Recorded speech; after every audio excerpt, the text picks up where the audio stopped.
Hello friends, how are you all. कैसे हैं आप सब। विधिक शिक्षा में आप सभी का स्वागत है और मैं हूं आपके साथ आपका मित्र एमजे। बहुत पहले मैंने साल डेढ़ साल पहले एक वीडियो बनाकर इस चैनल पर पोस्ट किया था कि पुलिस एफआईआर न लिखे तो क्या करें।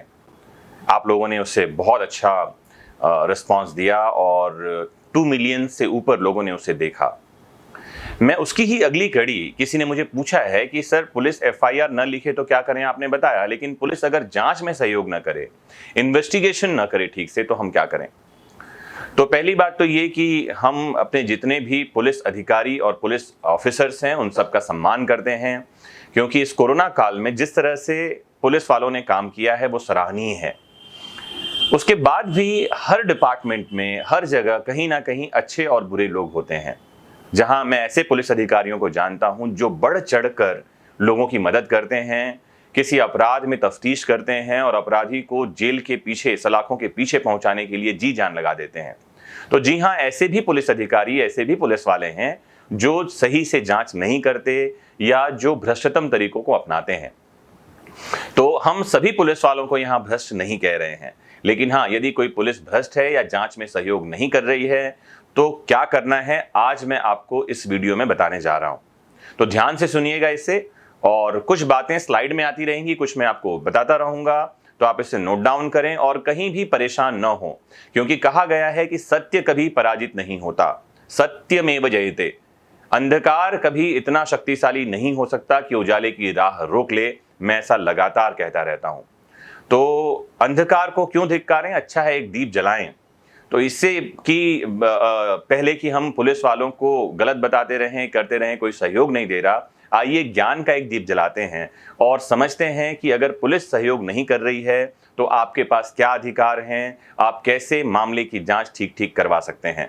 तो सबसे पहली बात तो ये कि आपने एफआईआर रजिस्टर करवा दिया है और पुलिस आपके केस की सही जांच नहीं कर रही है, तो जिससे कि कोई चार्जशीट फाइल नहीं हो पा रही है, चालान नहीं बन पा रहा है, या फिर दोषी व्यक्ति को बचा रही है पुलिस, और ऐसा अगर आपके साथ हो रहा है, तो जब कभी कोई मामले में एफआईआर दर्ज हो जाता है और पुलिस अधिकारी के पास जब मामला इन्वेस्टिगेशन के लिए आता है, तो आपको एक जानकारी दे दूं, हमारी सीआरपीसी ये कहती है सेक्शन 172 कि पुलिस को उस मामले की एक केस डायरी रखनी होती है। केस डायरी क्या है, तो पुलिस अधिकारी ने उस मामले में सही सही जांच की है या नहीं की है, इन्वेस्टिगेशन किया या नहीं किया, पूछताछ करी या नहीं करी, करी तो कब करी, किससे पूछताछ की, क्या बातें हुई, हर एक घटना का उल्लेख उसको उस केस डायरी में करना होता है। सेक्शन 172 सीआरपीसी इस बारे में बात करती है। अगर वो केस डायरी ठीक से मेंटेन नहीं हुई है, इसका मतलब है कि पुलिस अधिकारी ने ठीक से इन्वेस्टिगेशन और जांच नहीं किया है। उस अधिकारी के खिलाफ आपके पास हथियार हैं। वो हथियार कौन से हैं, मैं आपको 1 बाय 1 बता रहा हूं।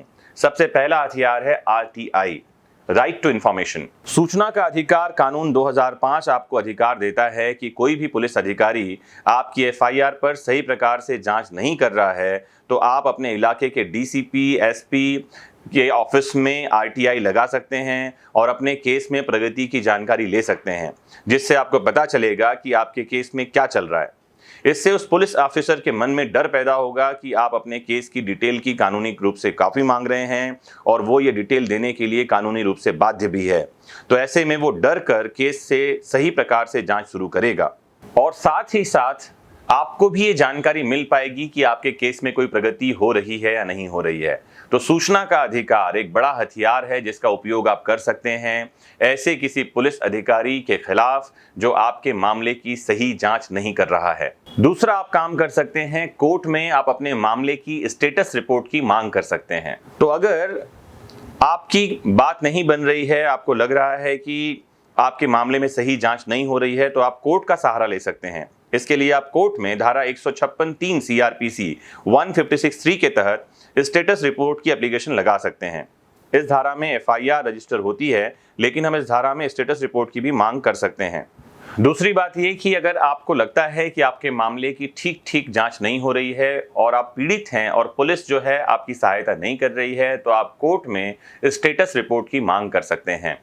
आप कोर्ट में इस बात की मांग कर सकते हैं कि आपके मामले में क्या कार्यवाही हुई है उसकी जानकारी आपको दी जाए। सेक्शन 156(3) में पुलिस जो इन्वेस्टिगेशन ऑफिसर है उसको ये आदेश दे सकती है कि वो स्टेटस रिपोर्ट सौंपे। साथ ही आप इस मामले में 172 और 173 भी मेंशन कर सकते हैं कि केस डायरी भी आपको देखने दिया जाए, जिससे पता चले कि स्टेटस रिपोर्ट क्या है और आपका मामला कहां तक आगे बढ़ा। तीसरा जो काम आप कर सकते हैं वो ये कि आप एक वरिष्ठ अधिकारी को शिकायत कर सकते हैं। जिस भी थाने में आपका मामला है, जहां पर आपके फेवर में काम नहीं हो रहा या पुलिस शिकायत की जांच नहीं कर रही या अपराधी की सहायता कर रही है, आप अपने लोकल एसपी, डीएसपी या कमिश्नर को इसकी शिकायत कर सकते हैं लिखित में कि आपके मामले की सही जांच नहीं हो रही है। और इस बात का उम्मीद करिए, इस बात की होप रखिए कि आपकी जांच वरिष्ठ अधिकारी के माध्यम से ठीक हो पाएगी। चौथी बात यह है कि आप एफआईआर करवा सकते हैं जांच अधिकारी के खिलाफ।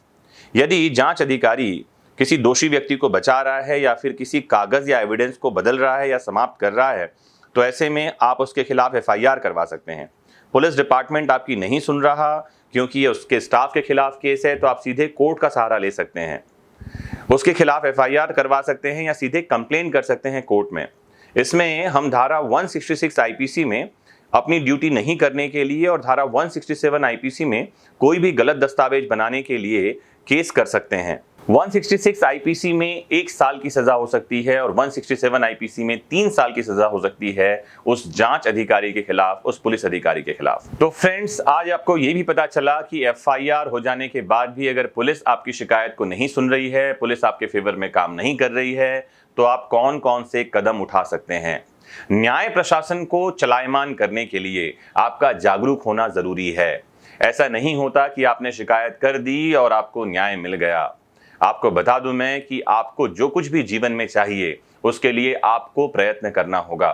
एक बहुत अच्छी कहावत है बाइबल की, कहते हैं कि knock and the door will be open to you. अगर आप चाहते हैं कि न्याय का दरवाजा आपके लिए खुले तो आपको दरवाजे को खटखटाना होगा।